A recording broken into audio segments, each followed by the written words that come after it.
serious. How did it end up making it? My name is Pastor Larry Thompson. Have general oversight over the Living Waters Unlimited Church. We're here in the Solo branch where we have a very dynamic minister here, Pastor Prosper.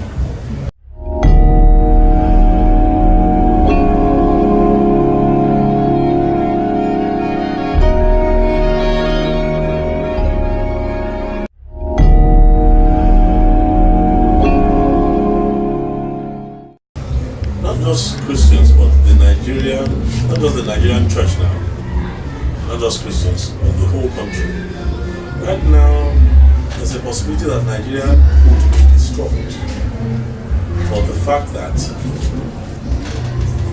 right now there's a possibility that Nigeria is facing destruction because the church has moved away from the path of mercy. You see, the message of mercy is grossly underestimated. People don't know that God is merciful, and the Bible calls him the Father of mercies. So there are diverse types of mercies, and the truth is this: the Bible calls him a God of covenant and mercy. These modern generations have concentrated on the covenant and not understood that mercy is an eternal quantity. In fact, when I read all the books about mercy that I've read nowadays, I find them amusing because it's also obvious that these are intellectual interactions of something that is eternal. So the real point is this: we've come to where we are in Nigeria today because of where the church is. The church has ignored mercy and practically is breaking all the laws of mercy, forgetting that God is merciful. For example, let us look at death in Nigeria. Bloodshed will continue to increase. Death will continue to triumph in Nigeria until we stop Nigerian churches from inviting the spirit of death to have a free reign in Nigeria.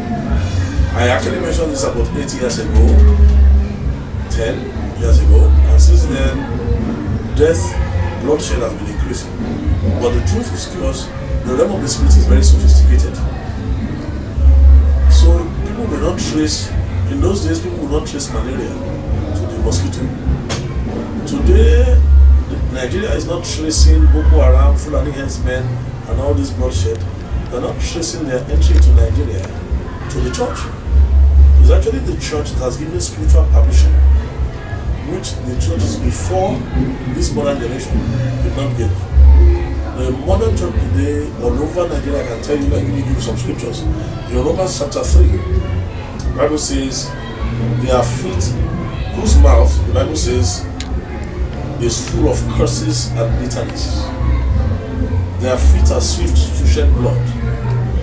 Destruction and misery are in their ways, and the way of peace they have not known. There's no fear of God before their eyes. Now if you go to Psalm 109, I think that is even more astonishing, because what you read in the Bible there will shake you. And this is exactly what the Nigerian church has been practicing, which is a terrible shame. In Psalm 109, you're going to see the dilemma, the peak verse in Psalm 109 is verse 16. But before verse 16, if you start and help people to look at the prior verses, let's even see from verse 12, which says, don't let there be anybody to extend mercy to him. Don't let there be any favor to his fatherless children. Let his posterity be cut off. In the generation following their name, let their name be blotted out. Let the iniquity of their fathers be remembered before the Lord, and don't let the sin of his mother be blotted out. Let them be before the Lord continually. Let God cut off their memory from all the earth. You'll ask yourself, why would anybody ask for such a thing to happen? Now the reason is there, in verse 16. Because he never remembered to show mercy. He persecuted the poor and the needy, and he might even slay the broken in heart. Verse 17 says, as he loved cursing, so let it come unto him. As he delighted not in blessing, so let it be far from him. A few generations ago in the Nigerian church, the average Christian spoke more blessings than curses. We have a situation today in the Nigerian church where the average Christian actually curses more than blessing. Not knowing that you are breaking an eternal law. There are 3 levels of principles: the terrestrial, the celestial, and the eternal. Eternal laws are the most difficult when you go against them, because nothing can change it. Now God is merciful. When Jesus Christ came, he said something. He said in Matthew 5, bless them that curse you, love your enemies, pray for them that despitefully use you, and so on and so forth. Now, the Bible says in the beginning was the Word was with God, and the Word was God. The Word was made flesh, and the Word is Jesus Christ. The Nigerian church is the foremost disobedient church when it comes to the instructions of Jesus Christ because of lack of understanding. So sorry, sir. How did we get there? How did the church get here? We got there because of cancerous growth. You see, people don't know that growth is not always growth that is acceptable to God. Just as you have cancerous growth, a cancer grows, but the growth of a cancer brings no pleasure to the body. So also when you look at the body of Christ, some few decades ago, the revival in Nigeria was interrupted by a cancerous growth. Pa Elton warned about it. Pa Elton came to Nigeria, he was born in 1907 or 1906 or so. He came to Nigeria in 1938. 1930, was it 1938? And he was here till 50 years. He spent here. I think from 1938, he was here till 1937 to 1987. The moment the Pentecostal explosion started and cancerous growth started, he gave a prophetic warning against it.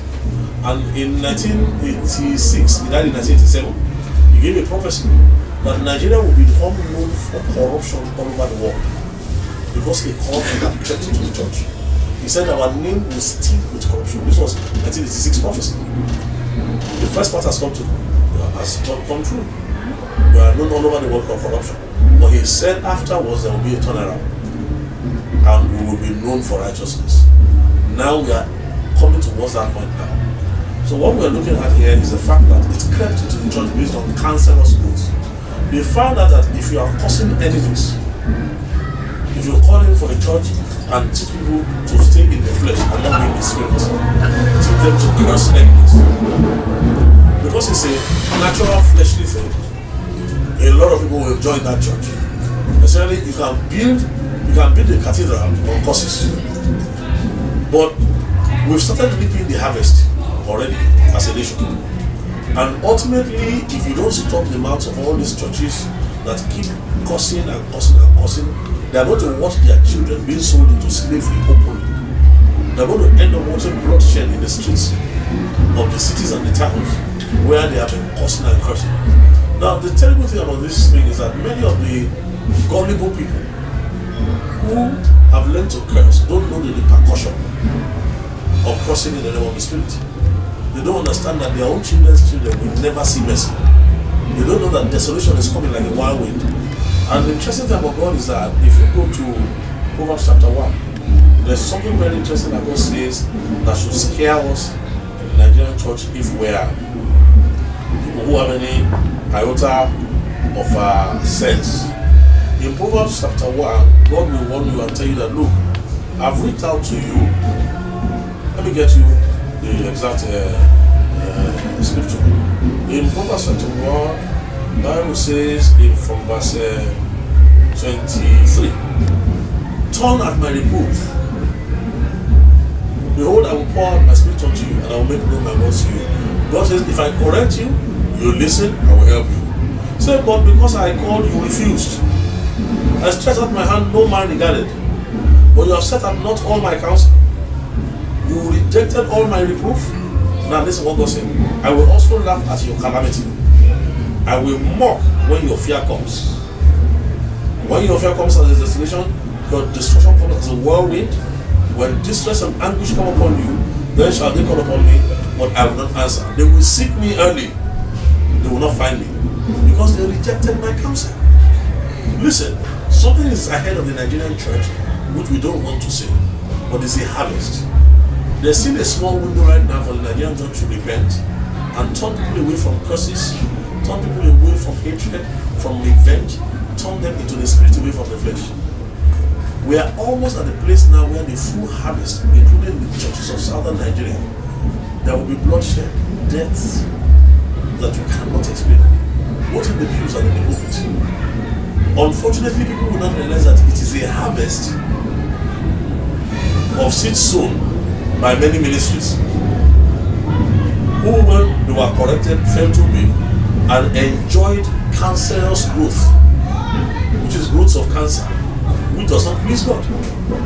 So the Nigerian nation itself, except for the mercy of God, would have been destroyed. But there are some people who over the past years have kept interceding, refused to join all these funny things. There are those who should have rebuked them, groups that should have rebuked those who are talking rubbish and spewing this poison, who refused to rebuke and instead began to join. But for the mercy of God and those who have continued to intercede with understanding and knowledge for God's mercy, this nation would have been destroyed. Completely destroyed.